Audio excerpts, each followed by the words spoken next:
পরপর চলতে থাকবে। হয়তো নানা যাদের প্রত্যেককে শ্রদ্ধাঞ্জলি দেওয়ার উদ্দেশ্যে আমরা এটা করেছি।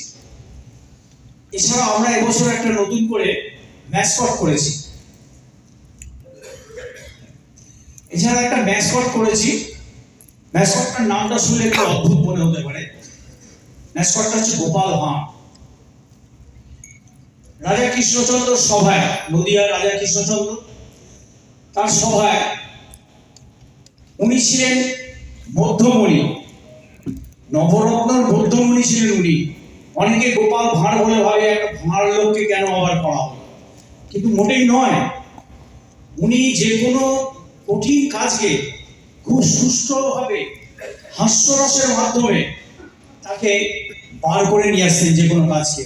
তাই এরকম লোককে আমরা কেউ কেউ হয়তো ভাবে গোপাল ভাঁড় নামটা কেমন হলো, কিন্তু ভাঁড় কথাটা আমরা হয়তো হাসাতে পারতেন বলে।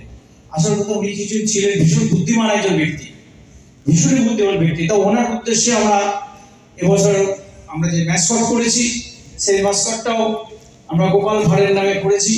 অজিতদা, আজকে ম্যাসকট উদ্বোধনের মধ্যে দিয়ে উন্মোচনের মধ্যে দিয়ে শুভ উদ্বোধন কলকাতা লিগের হয়ে গেল। প্রথমেই তুমি স্টেজে বলেছিলে গোপাল ভাঁড়কেই কেন বেছে নাও, এটা তো শুনেইছি। পাশাপাশি তুমি যদি একটু বিশদে ছোট করে বলে দাও যে 25 তারিখে কি কি চমক থাকছে আর আজকের বিষয়। 25 তারিখ আমরা সবসময় যেটা ভাবছি, ফুটবলটা এখন হয়ে গেছে কি একটা অ্যাড দেওয়ার যুগ, লোককে জানানোর যুগ, বিপণনের যুগ।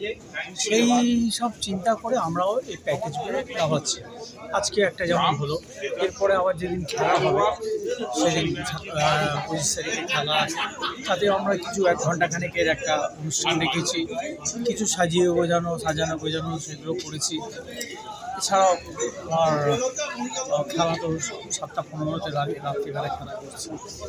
আশা করছি ভালোই হবে অনুষ্ঠান। আরও একটা বিষয়, আজকে ক্রীড়ামন্ত্রী স্টেজে দাঁড়িয়ে একটু অনুরোধই করে গেলেন আইফের কাছে রেফারির মানটা একটু উন্নত করার, আর লিগটা যদি সময় মতন শেষ হয় তাহলে ছোট দলগুলোর সুবিধা হয়। এই বিষয়ে এই মতটা নিয়ে আপনার কি মতামত?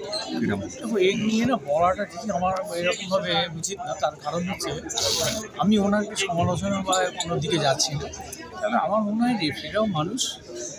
এবং দেখো, আমাদের ফুটবল যখন 132-33-এ রেফারির মানটা আমি 1 নম্বর থেকে 10 নম্বর চাইতে পারি না, এটাও একটা ঘটনা। কিন্তু হ্যাঁ, দেখতে হবে যে তাদের মধ্যে ইন্টেনশন কোনো বাদে আছে কিনা। সেটা যদি থাকে অবশ্যই সেটা নিয়ে প্রতিবাদ হওয়া উচিত। কিন্তু যদি হিউম্যান এরার যদি কিছু হয় সেগুলোকে মেনে নিতেই হয়, এছাড়া কোনো উপায় থাকে না। সেটা ওয়ার্ল্ড কাপেও হয়, আমাদের এখানেও হয়।